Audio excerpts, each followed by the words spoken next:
One. And we're back. Now, as our 39th president leaves the office today, he has graciously agreed to come in for an interview. Off to you, Rachel. Well, thank you, Aaron.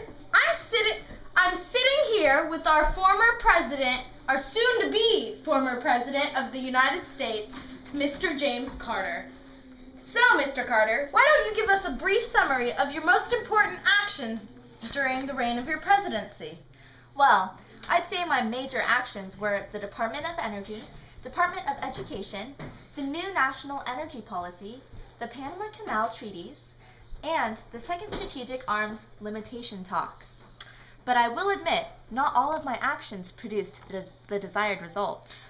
Well, I'm not sure I understand what you mean by that. Could you please elaborate?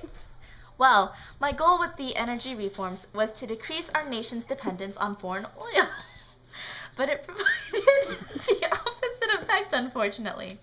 I believe it has become more evident that we cannot simply rely on our nation's resources.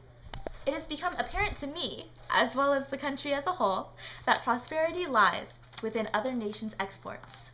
Well, that's a very interesting realization, Mr. Carter. I hope other presidents will be able to put that to use.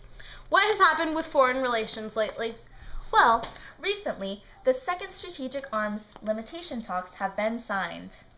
These agreements have reduced the ability to use nuclear weapons between us and the Soviets. But unfortunately, we have taken a backward step in our relations with the Soviets. After the Strategic Arms Limitation Talks, the Soviets, with the help of Cuba, invaded some parts of North Africa, mainly Afghanistan, Ethiopia, and Angola.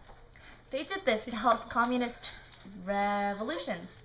So there is a possibility that in the near future we may withdraw from the Strategic Arms Limitation Talks. But on another note, the Iranian hostage crisis has officially been ended. That must be such a relief for the entire country, as well as yourself. You know, it certainly is.